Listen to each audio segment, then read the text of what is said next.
You always want these L pieces to face outward, away from the horse's face. If it goes in towards their face, it can push into their cheek. Same for the other side, you want the L to be towards the outside so it's easy to tie and untie. For putting the bit on properly, you want the rings together where there's only a tiny little sliver. What you don't want is for there to be a big triangle. That means it's backwards. Imagine your fingers and thumbs as the bridle.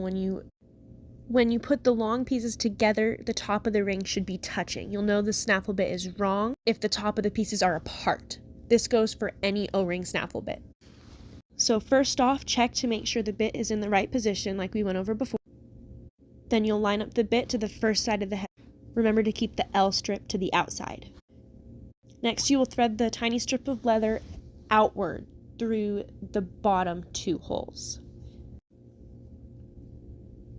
Then repeat on the top 2 holes. Try to even out the strings as much as you can and then tie a knot super tight.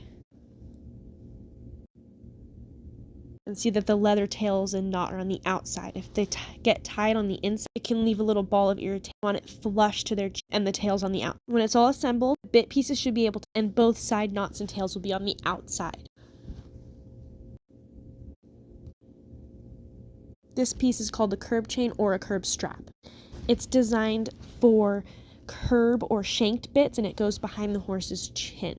It's made to curb pressure, so you can only pull the shank so far until the curb chain on the horse's chin blocks or curbs the pressure. You couldn't pull the shanks all the way back while it is on the horse because the curb chain curb that pressure.